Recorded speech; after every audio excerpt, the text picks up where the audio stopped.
I'm Randy. I'm Calvin, and we are the original security guys. Okay, it's that time again this year for the National Cybersecurity Awareness Month. And I guess you and I both were kind of hoping that we'd get a little more substance out of our great national leaders, but it looks like You mean you want to change? it's again, we ought to be able to come up with something different every single year, but I guess not. So we're going to be covering basically the same topics as we did last year. Yep. Rinse and repeat. Well, I guess there's something to say about that. I mean, sometimes technical people make, cybersecurity very complicated, but at the end of the day, it's really very simple, and there's really just the very basics. And I think the basic topics that they picked that we'll be doing videos for are the right ones. I mean, they're the right topics. They are very generic, and they are very applicable to any environment. Yeah. So what are the topics again? So we've got to enable multi-factor authentication, use strong passwords and a password manager. Of course, update your software every second Tuesday for Microsoft and more frequently for Linux. And then recognizing and reporting phishing. And of course, when you get technical, I guess there's a lot more kind of areas that you can cover. But for the majority of users out there, that's pretty much what we would recommend you really focus on very heavily, because, I mean, that's what I do. Yeah. Well, for home users and small mom and pop shops, they're busy running the business. They don't have a lot of equipment, so how do they do much else? Well, and that's just it. I mean, if you're a business owner, or even if you're, a stay-at-home mom or dad or spouse or partner, there's things that you have to do even at home. Well, if we had the time to kind of stop and focus on all of the cybersecurity stuff that there is, that's all that everybody would be doing. Well, the Wi-Fi unit I've currently got it disabled just because that's me, but it has the feature to automatically go out and check for updates and apply the update. Right. So, the newer equipment is coming, so it'll automatically just go out and check and download software.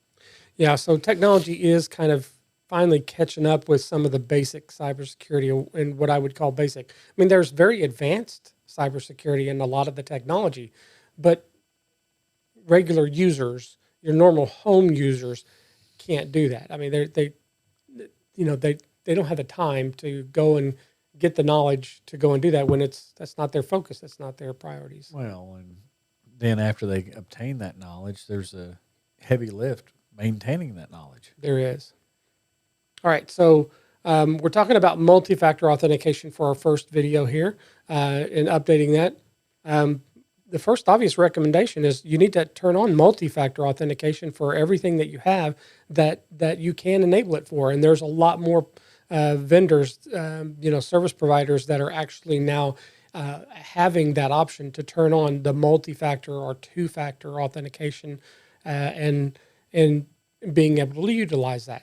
But what is multi-factor authentication? So multi-factor authentication is a means to make sure that you are who you purport to be. So I go to log in with my username and password. I will be challenged with another form of authentication, typically a 6-digit code. I either get that through SMS, a phone call, an email, or I could be using an application. What is the most common method that most people use for the multi-factor authentication option to get the authentication method? I feel that's SMS or voice call. Yeah, so it's your mobile phone, or you're going to get a text message. Potentially an email. Yeah, an email or whatever, even if you're on your phone. But the good thing about using the phone, if you're saying, okay, well, I'm going to log into email on your phone, you kind of got to remember, email is the technology that you're logging into. It's not your phone. Yeah. You've already logged into your phone.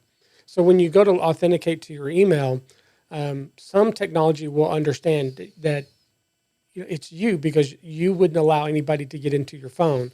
but you can set it up to where you can enforce multi-factor authentication for even your email, and you would just get a text, and then you could use your thumb, a fingerprint, or you can use your facial recognition, and that would be your multi-factor. That would be, Yeah. you know, Your your second, your yeah, other form. Yeah. right. So, the mobile phone is going to be the most common. There are others, but most general users won't have those. I mean, they have security devices where they have keys that randomly or regularly change, and you have to type in those. And there's a lot of technology that the normal user just won't use. But there's a lot of advanced technology out there on multi-factor. Good old hardware tokens. So why is it that we have to have multi-factor authentication when it comes to a cybersecurity perspective? So think about all the breaches that occur. We just had, of all the places, Caesar's Palace and MGM Grand got compromised. Yeah. If the hackers got in and if they downloaded the username and password, they've got access to whatever they need. Yeah. But if they get challenged by that 2FA or MFA authentication, they don't have that. They don't have your phone. They don't have your email. Right. So they don't they don't receive the code, so they can't enter the code. So even though they've got the username and password, they can't get past it. Right. So that's the thing. It's recognizing for the user to recognize, yeah, my phone is what I use for the multi-factor authentication. And if you get a notice on your phone when you're not trying to log into something, it may be because your account has been compromised and they're trying to log into whatever it is that you're getting the notification for. And it may not be that you did anything wrong. It may be your service provider. It may be a third party that your service provider uses. Yeah, it may be your account at the MGM Grand, or any hospital that you went to, or your bank. I mean, banks are getting hit too. So everybody's vulnerable. There's a lot of them getting hit recently. Yeah. So, the passwords themselves are no longer any good. And well, they're less effective than they were days gone by. Yeah. You still need them. I mean, they're an evil necessity, but ultimately just username and passwords alone.